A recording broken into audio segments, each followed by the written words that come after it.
Kautilya, in his mandala story of statecraft, states that a neighbor is a natural enemy and a neighbor's neighbor is a natural friend. Although in the modern understanding of the state, it may not be completely correct. But in India's case, it is almost true.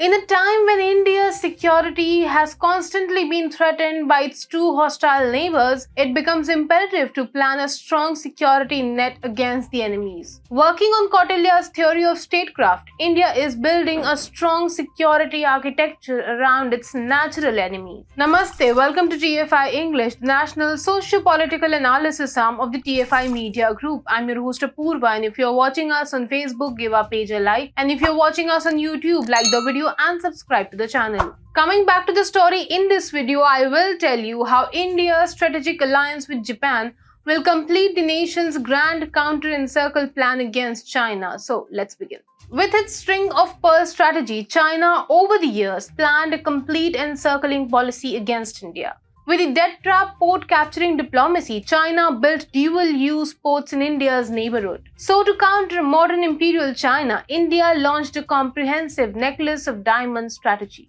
From the Indian Ocean to Central Asia and the Arabian Sea to the Pacific Ocean, India made a huge counter-push against China. Considering the geostrategic location, Japan becomes a key country in India's counter-encirclement strategy against China. Thus, the strategic relationship with Japan is growing at a relatively faster speed, and the recent development cements India's position. In the second India-Japan 2+2 Foreign and Defense Ministerial meeting, the countries finally agreed to hold their first fighter jet exercise.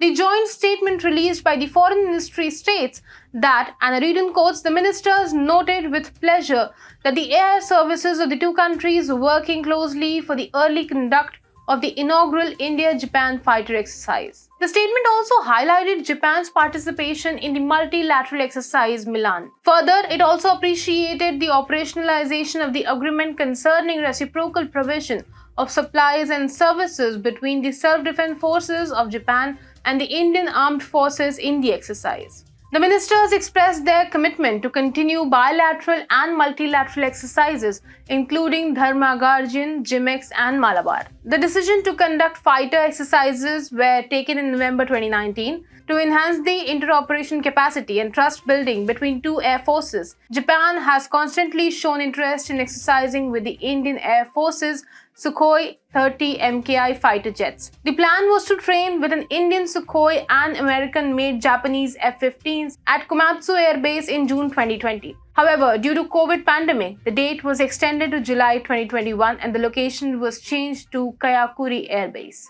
Japan's desperation to exercise with Sukhoi 30 MKI fighter jets lies in the fact that China also operates the Sukhoi fighter jets and different re-engineered variants of the aircraft. Considering China's constant aggression in the East China Sea, Japan wants to gain valuable insights about the Sukhoi jets. Knowing its maneuverable capacity, cruising range, and turnaround times for maintenance can be helpful in any future conflict with China.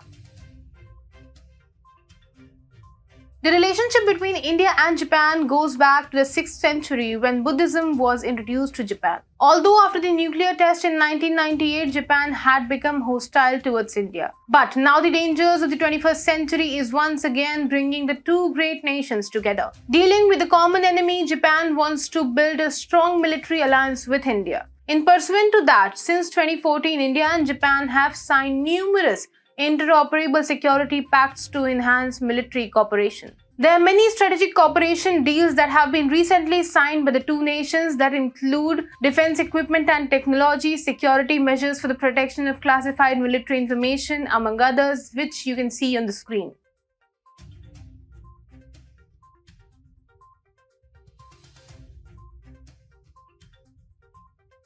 Further, Japan is looking to develop high-end next-generation fighter jets, anti-aircraft guns, and an air defense system. Although the US has been continuously supplying it with state-of-the-art weapon system, the growing Chinese threat has forced Japan to look for self-reliance in its defense requirements. Moreover, reports suggest that despite being one of the biggest buyers of Lockheed Martin F-35 Lightning II stealth fighter jet, Japan is prompting to develop an invincible next-generation fighter jet by merging the capabilities of both F-22 Raptor and F-35 Lightning II under the F-3 or F-X fighter program. According to a report, Japan is further looking to develop railguns to intercept hostile missiles using magnetically powered projectiles to counter hypersonic weapons developed by China, North Korea, and Russia. The Japanese government also plans to allow exports of fighter jets, missiles, and other arms to 12 countries, including India. The announced change in stance on arms export policies will pave the way for cooperation in defense manufacturing and will strengthen relations. Due to the aggressive behavior of China and increasing pressure from North Korea's growing missile arsenal, Japan is rebuilding its defense forces. As Japan's military was disbanded after the Second World War in 2013, Shinzo Abe announced a new national security strategy to strengthen its self-defense forces. Further, in 2018, the Japanese PM announced a 10-year defense plan to cooperate with foreign militaries. Cooperation with India was also a part of it. Recently in August, following Nancy Pelosi's visit to Taiwan, China conducted various precision missile strikes, of which 5 missiles landed in Japan's exclusive economic zone, terming the missile test a serious threat to Japan's national security and safety of the Japanese people. The Japanese defense minister heavily criticized China. China and Japan also have years-long Senkaku Islands dispute. Further, the historical wars and battles between the two nations have also created strain in relationship.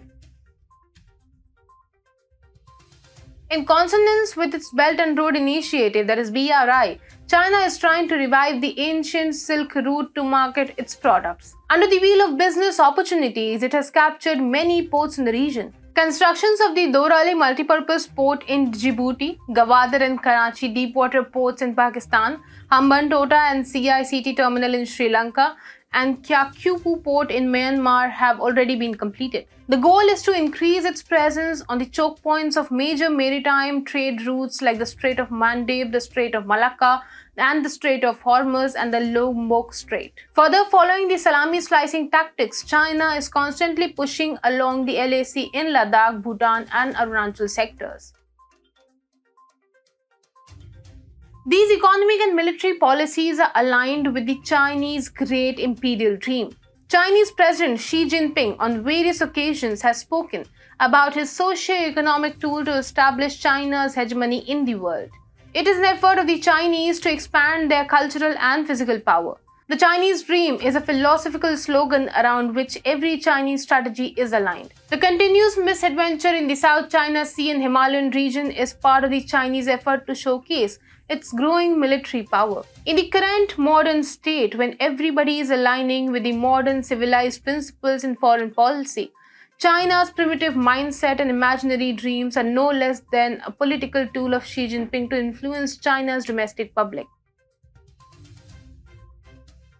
To counter the modern imperial communist state, India has made two grand strategies. First, the necklace of diamonds encircles China completely from the Indian Ocean to the Pacific Ocean and Arabian Sea to the Central Asia. Second, the double fish hook strategy to secure the Indian Ocean. In its strategy, India first made its presence at the choke point of the Strait of Malacca. With the India-Singapore bilateral agreement, India secured the Indian Navy's presence at the Changi Naval Base in Singapore. Further, India is also making strategic alliances with China's neighbors like Mongolia and Japan. Japan has already become a military ally of India. Moreover, India has also secured strategic access to the Indonesian Sabang port, which forms the choke point of Malacca Strait and the route of about 40% of India's trade. Furthermore, India and Seychelles agreed to develop a naval base on the Assumption Islands of Seychelles.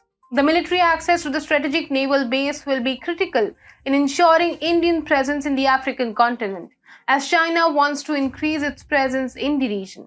But this is not all. In February 2018, PM Modi's visit to Oman resulted in the conclusion of a strategic relationship. A MOU was signed between the two nations, which will allow India to use the key port of Dukm in Oman for military use and logistical support. In March 2018, again, India-France signed a key agreement that will facilitate the two armed forces to receive logistical support, supplies, and services from each other. In March 2015, India signed various MOUs with Mauritius for the development of ports and other allied activities. In June 2020, India signed a mutual logistics support agreement with Australia. It facilitated reciprocal access to military logistics facilities and improved interoperability between the two nations. India also signed various agreements with the United States of America for the reciprocal use of resources. The agreements include the Logistics Support Agreement, that is LSA. Another is Communication Interoperability and Security Memorandum of Agreement. Next is BECA, Basic Exchange and Cooperation Agreement for Geospatial Cooperation. Then is Communications Compatibility and Security Agreement, that is COMCASA.